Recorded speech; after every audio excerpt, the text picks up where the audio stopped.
ಸಂತೋಷ. ಒಂದು ನಾವೇನೋ ನಗರದಿಂದ ಪಟ್ಟಣಗಳಿಂದ ಬಂದು ನಿಮಗೇನೋ ಹೇಳ್ತೀವಿ ಅನ್ನೋದಲ್ಲ, ನಿಮ್ಮ ಮಾತುಗಳನ್ನ ಕೇಳಿ ಹೋಗ್ಬೇಕಾಗಿರುವಂತ ಒಂದು ಸಂದರ್ಭ ಇದು. ವೇದಿಕೆ ಮೇಲೆ ಹಿರಿಯರಾದಂಥ ಮತ್ತು ನಿಮ್ಮಂಥವ್ರ ಬಗ್ಗೆ ಸಾಕಷ್ಟು ಅಧ್ಯಯನಗಳನ್ನ ಮಾಡಿರುವಂತ ವಿದ್ವಾಂಸರು ಆದ ಡಾಕ್ಟರ್ ಪುರುಷೋತ್ತಮ ಬಿಳಿಮಲೆಯವರಿದ್ದಾರೆ. ನಿಮಗಾಗಿ ಹಲವಾರು ವರ್ಷಗಳಿಂದ ಹೋರಾಟಗಳನ್ನ ರೂಪಿಸ್ತಾ ಇರುವ ಯಮುನಾ ಗಾವಕರ್ ಅವರು, ಮಾಧವಿ ಕೆರೆಗೌಡ ಅವರು, ಇವರೆಲ್ಲರೂ ಇಲ್ಲಿದ್ದಾರೆ. ಒಂದು ಪ್ರೀತಿ ಪದ ಅಂತ ಹೇಳಿ ಒಂದು ಕಾರ್ಯಕ್ರಮವನ್ನ ರೂಪಿಸಿರೋದು ಬಹಳ ಸಂತೋಷ. ನಾನು ಇವತ್ತು ಇರಕ್ಕಾಗಲ್ಲ, ನಾನು 3 ಗಂಟೆಗೆ ಬರ್ತೀನಿ. ಒಂದು 6 ಗಂಟೆವರೆಗೂ ಇಲ್ಲಿ ಇದ್ದು ನಿಮ್ಮೆಲ್ಲರನ್ನು ಮಾತಾಡಿಸಿ ಹೋಗ್ಬೋದು ಅಂತ ಅನ್ಕೊಂಡಿದ್ದೆ. ಬಟ್ ಅಲ್ಲಿಂದ ಬರೋದು, ಅಲ್ಲಿ ಕಾರ್ಯಕ್ರಮ ಮುಗಿಯೋದು ತಡ ಆಯಿತು. ಅದಕ್ಕೆ ನಿಮ್ಮನ್ನ ಕ್ಷಮೆ ಕೇಳ್ತಾ ಇದ್ದೀನಿ. ತುಂಬಾ ಜನ ಹಿರಿಯರು ಎಲ್ಲರೂ ಕೂಡ ಇದ್ದಾರೆ. ಗ್ರಾಮ ಪಂಚಾಯಿತಿಯ ಅಧ್ಯಕ್ಷರಿದ್ದಾರೆ. ಬಹಳ ಸಂತೋಷ. ಈ ಮಕ್ಕಳ ಭವಿಷ್ಯಕ್ಕಾಗಿ ನೀವು ಯಾವ್ಯಾವ ರೀತಿಯ ಹೋರಾಟಗಳನ್ನ ಮಾಡಿರ್ಬೋದು ಅನ್ನೋಂಥದ್ದನ್ನು ನಾನು ನಿಮ್ಮ ಹಾಡುಗಳನ್ನು ಕೇಳಿ ಮತ್ತು ನಿಮ್ಮ ನಡವಳಿಕೆಯ ಮೂಲಕ, ನಿಮ್ಮ ಮಾತುಗಳ ಮೂಲಕ ತಿಳ್ಕೋಬಲ್ಲೆ. ಒಂದು, ಇಲ್ಲಿ ಕಾಟ್ರೋಡಿ ಅಂತ ಈ ಊರಿನ ಹೆಸರು ನಾನು ಹೋಗ್ತೀನಿ ಅಂತ ಹೇಳಿದಾಗ ನಮ್ಮ ಅಕ್ಷತಾ ಕೃಷ್ಣಮೂರ್ತಿ ಮಹಾದೇವ್ ಮಾವ್ ಅಜ್ಜನ ಬಗ್ಗೆ ಹೇಳಿದ್ರು. ಅವರಿಗೆ ರಾಜ್ಯೋತ್ಸವ ಪ್ರಶಸ್ತಿ ಬಂದಿತ್ತು. ಅಜ್ಜ ಎಂತ ಪ್ರತಿಭಾವಂತ ಅಂದ್ರೆ, ಹಕ್ಕಿಗಳ ಧ್ವನಿಯಿಂದಲೇ ಇದು ಯಾವ ಜಾತಿಯ ಹಕ್ಕಿ ಅಂತ ಅವರು ಹೇಳ್ತಾ ಇದ್ರು. ಬಹಳ ಸೂಕ್ಷ್ಮವಾದ ಮನಸ್ಥಿತಿ ಉಳ್ಳವರಾಗಿದ್ರು ಅವರು ಅಂತ ಹೇಳಿ ಹೇಳ್ತಾ ಇದ್ರು. ಅಂದ್ರೆ ಯಾವುದೇ ಅತ್ಯಂತ ತಳ ಸಮುದಾಯಗಳಲ್ಲಿ ಕಾಡಿನಲ್ಲಿ ಬದುಕ್ತಾ ಇರೋ ಜನಗಳ ಪ್ರತಿಭೆ ಇದೆಯಲ್ಲ, ಅದು ಬಹಳ ದೊಡ್ಡದು. ಅದು ನಾಗರಿಕರಾದಂಥವರಿಗೆ ಅರ್ಥ ಆಗ್ತಾ ಇರಲ್ಲ. ಯಾಕೆಂದ್ರೆ ನಾಗರಿಕರಲ್ಲೇ ಒಂದು ಅನಾಗರಿಕ ಪ್ರಜ್ಞೆ ಇರೋದ್ರಿಂದ, ತಾವೇ ಶ್ರೇಷ್ಠ ಅನ್ನೋದಿರೋದ್ರಿಂದಾಗಿ ಇವೆಲ್ಲ ಸಮಸ್ಯೆಗಳಾಗ್ತಾ ಇದ್ದಾವೆ. ಆದ್ರೆ ನಿಮ್ಮ ಹತ್ರ ತಿಳಿಬೇಕಾಗಿರುವಂತದ್ದು ಬಹಳ ಇದು. ನಿಮ್ಮ ಹಾಡನ್ನ ಯಮುನಾ ಅವರು ಕನ್ನಡದಲ್ಲಿ ನಮ್ಗೆ ಹೇಳಿದ್ರು. ಈ ಸರ್ಕಾರಿ ನೌಕರಿ ಅನ್ನೋದು ಗುಲಾಮಗಿರಿ, ಬೆವರಿನ ಜನರೇ ನಿಜವಾದ ದೊರೆಗಳು ಅಂತ ಹೇಳಿ, ಅದೇ ಒಂದು ಮುಕ್ತವಾದ ಬದುಕಿನ ಪರಿಕಲ್ಪನೆಯನ್ನು ಕಟ್ಕೊಳ್ಳುವಂತ ಒಂದು ವಾಸ್ತವ ಚಿತ್ರಣ ಅದು. ಯಾರು ದುಡಿಮೆಗಾರರಾಗಿರ್ತಾರೋ, ಶ್ರಮಜೀವಿಗಳಾಗಿರ್ತಾರೋ, ಬೆವರು ಸುರಿಸ್ತಾ ಇರ್ತಾರೋ, ಅವರು ತಮ್ಮನ್ನ ತಾವು ಆಡಿಕೊಳ್ಳಬೇಕಾಗುತ್ತೆ. ಅದೇ ಸ್ವಾತಂತ್ರ್ಯ ಅಂತಂದ್ರೆ, ಅದೇ ಸಮಾನತೆ ಅಂತಂದ್ರೆ, ಮತ್ತು ಪರಸ್ಪರ ಗೌರವ ಕೊಡೋದು. ಹಲವಾರು ಊರುಗಳನ್ನ, ದೇಶಗಳನ್ನ ಸುತ್ತಿ ಎಲ್ಲ ಅನುಭವಗಳನ್ನು ಪಡೆದಿರುವ ನಿಮ್ಮಲ್ಲಿ ಒಂದು ಬಹಳ ದೊಡ್ಡ ವಿವೇಕ ಇರುತ್ತೆ.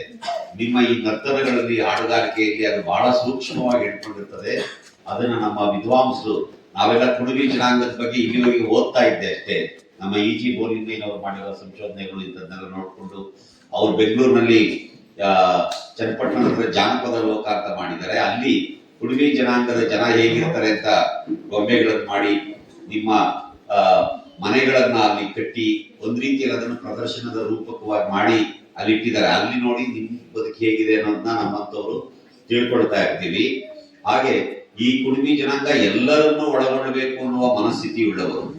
ಎಲ್ಲರನ್ನು ನೋಡಿ, ಇವರಿಗೆ ಈ ಭೂಮಿಗಾಗಿ ಹೋರಾಟ ಮಾಡೋದಿದೆಯಲ್ಲ, ನಾಳೆ ಭೂಮಿಗಾಗಿ ನೀವು ಹೋರಾಟ ಮೆರವಣಿಗೆ ಮಾಡ್ಕೊಂಡು ಹೋಗ್ತಾ ಇದ್ರಿ, ಜಾಥಾ ಹೋಗ್ತಾ ಇದ್ರಿ ಅಂತ ಕೇಳಿ ಬಹಳ ಬೇಜಾರಾಯ್ತು ನನಗೆ.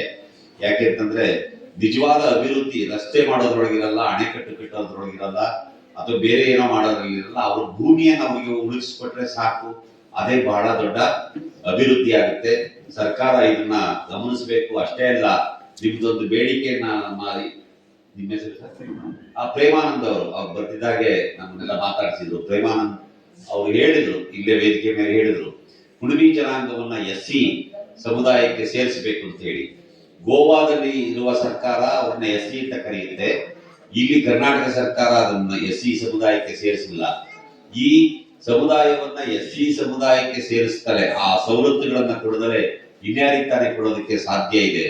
ಈ ದೇಶದಲ್ಲಿ ಅಥವಾ ನಮ್ಮ ರಾಜ್ಯದಲ್ಲಿರುವ ದಲಿತರು, ಅದರಲ್ಲೂ ಪಂಚಮರು, ಅಸ್ಪೃಶ್ಯರಲ್ಲಿ ತೀರಾ ಅಸ್ಪೃಶ್ಯರಾಗಿರುವಂತ ದಕ್ಕಲಿಗರು, ಇವರೆಲ್ಲರಿಗಿಂತಲೂ ಒಂದು ಅತ್ಯಂತ ದಯನೀಯವಾದ ಬದುಕನ್ನ ನೀವು ಕಾಡಿನ ನಡುವೆ ನಡೆಸ್ತಾ ಇದ್ದೀರಿ. ಹಾಗಂತ ಅದು ನಮ್ಮ ಕಣ್ಣಿಗೆ ಕಾಣುತ್ತೆ ಹೊರತು ನಿಮಗೆ ಅಲ್ಲ. ನೀವು ಆಧುನಿಕತೆಯ ಕಡೆಗೆ ಹೋಗ್ಬೇಕಾದ್ರೆ ನೀವು ಹಲವು ಸವಲತ್ತುಗಳನ್ನ ತಗೋಬೇಕಾಗ್ತದೆ. ಅದಕ್ಕಾಗಿ ನಾನು ಸರ್ಕಾರವನ್ನ ಈ ಮೂಲಕ ಒತ್ತಾಯ ಮಾಡೋಕ್ಕೆ ಪ್ರಯತ್ನ ಮಾಡ್ತಾ ಇದ್ದೀನಿ. ಸಾಧ್ಯ ಆದ್ರೆ ನಮ್ಮ ಪುರುಷೋತ್ತಮ ಬಿಳಿಮಲೆಯವರು ಸರ್ಕಾರಕ್ಕೆ ಪತ್ರವನ್ನು ಬರೀತಾರೆ. ನಾನು ಕೂಡ ಅವ್ರ ಜೊತೆಲಿ ನಿಮ್ಮ ಬೇಡಿಕೆಗಳು ಈಡೇರೋದಕ್ಕೆ ಬೇಕಾದ ನೆರವು ನೀಡೋದಕ್ಕೆ ಖಂಡಿತ ಜೊತೆಲಿ ಇರ್ತೀನಿ. ನಿಮ್ಮನ್ನೆಲ್ಲ ಭೇಟಿ ಮಾಡ್ತಿರೋದು, ನಿಮ್ ಜೊತೆಲಿ ಒಡನಾಡ್ತಾ ಇರೋದು, ನಿಮ್ಮನ್ನೆಲ್ಲ ನೋಡ್ತಾ ಇರೋದು, ನಿಮ್ಮ ಕಲೆಯನ್ನ ನೋಡಿದ್ದು, ನಿಮ್ಮ ದೀಪಾವಳಿ ಆಡಿರ್ಬೋದು, ಮದುವೆ ಆಡಿರ್ಬೋದು, ನವಮಿ ಆಡಿರ್ಬೋದು, ಸೋಂಬು ಆಡಿರ್ಬೋದು, ಮಗಳನ್ನ ಗಂಡನ ಮನೆಗೆ ಕಳಿಸುವಂತ ಸಂದರ್ಭದಲ್ಲಿ ಹಾಡೋ ಆಡಿರ್ಬೋದು, ಆಮೇಲೆ ಕೊನೆಯೊಳಗೆ ದಶಾವತಾರದ ಇದನ್ನು ಕೂಡ ಅವರು ಹೇಳ್ತಾ ಇದ್ರು. ರಾಮಾವತಾರ, ಮತ್ಸ್ಯಾವತಾರ, ಕೂರ್ಮಾವತಾರ, ವರಾಹ ಅವತಾರ ಅದೆಲ್ಲ ಹೇಳ್ತಾ ಇದ್ರು.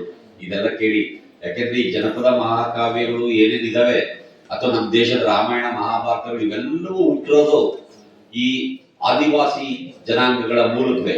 ಈಗ ದ್ರೌಪದಿ ಇದ್ದಾರೆ, ಸತ್ಯವತಿ ಇದ್ದಾರೆ. ಇಲ್ಲಿ ಈ ತಾಯಂದರಿಗೆ ದ್ರೌಪದಿ, ಸತ್ಯವತಿ ಅಂತ ಮಹಾಭಾರತದ ಹೆಸರುಗಳನ್ನು ಇಟ್ಟಿದ್ದಾರೆ ಅಂತಂದ್ರೆ ಆ ಮಹಾಭಾರತವನ್ನ ಕಲ್ಪಿಸಿರ್ಬಹುದಾದಂತ ವ್ಯಾಸನಂತ ಒಬ್ಬ ಅವರು ಬೆಸ್ತ ಜನಾಂಗದಲ್ಲಿ ಹುಟ್ಟಿರೋನು. ಆ ಬೆಸ್ತ ಬಹುಶಃ ನಿಮ್ಮ ನಡುವಿನಿಂದಲೇ ಹೋಗಿರ್ಬೋದಾದವನು, ಅಥವಾ ವಾಲ್ಮೀಕಿ ಅಂತಹ ಬೇಡ ನಿಮ್ಮ ನಡುವಿನಿಂದಲೇ ಕಾಡಿನಿಂದಲೇ ಹೋಗಿರೋನು ಇರಬಹುದು. ಆ ಪ್ರತಿಭೆ ಇದ್ದದ್ದು ನಿಮ್ಮಲ್ಲೇ ಅನ್ನೋದಕ್ಕೆ ಈ ಅನೇಕ ಸಾಕ್ಷಿಗಳು ಇದಾವೆ. ನಿಮ್ಮನ್ನೆಲ್ಲ ಭೇಟಿ ಮಾಡ್ತಿರೋದು ಸಂತೋಷ ಆಗಿದೆ. ನಿಮ್ಮೆಲ್ಲರಿಗೂ ನಮ್ಮಂತವ್ರ ಕೈಲಿ ಏನ್ ಒಳ್ಳೇದ್ ಮಾಡಕ್ಕಾಗುತ್ತೋ ಇರೋ ಗೊತ್ತಿಲ್ಲ, ಆದ್ರೆ ನಿಮ್ಮೆಲ್ಲರಿಗೂ ಒಳ್ಳೇದಾಗ್ಲಿ ಅಂತ ಹಾರೈಸೋದನ್ನು ಮಾತ್ರ ನಾನು ಮಾಡಕ್ ಸಂತೋಷ ಪಡ್ತೀನಿ. ನಿಜವಾಗ್ಲೂ ಯಮುನಾ ಗಾಂವ್ಕರ್ ಅವರು ಇವತ್ತು ನಾವಲ್ಲೆಲ್ಲೋ ದಾಂಡೇಲಿಗೆ ಬಂದವ್ರನ್ನ ಇಲ್ಲಿ ಕರ್ಕೊಂಡ್ಬಂದು ಇವ್ರನ್ನೆಲ್ಲ ನೋಡ್ಕೊಂಡು ಹೋಗಿ ಬನ್ನಿ ಅಂತ ಕರೆದದ್ದು ನಮ್ಮ ಸೌಭಾಗ್ಯ ಅಂತ ನಾನು ಭಾವಿಸಿದ್ನಿ. ಅಕಸ್ಮಾತ್ ಬರದೇ ಇದ್ರೆ ನಿಮ್ಮನ್ನೆಲ್ಲ ನೋಡುವಂತ ಒಂದು ಅವಕಾಶ ನಾನು ತಪ್ಪೋಗ್ತಾ ಇತ್ತು. ಯಮುನಾ ಮೇಡಮ್ ಅವರಿಗೆ ನಾನು ಅದಕ್ಕಾಗಿ ಕೃತಜ್ಞತೆಯನ್ನು ಸಲ್ಲಿಸಿ ನನ್ನ ಮಾತು ಮುಗಿಸ್ತೀನಿ. ನಮಸ್ಕಾರ.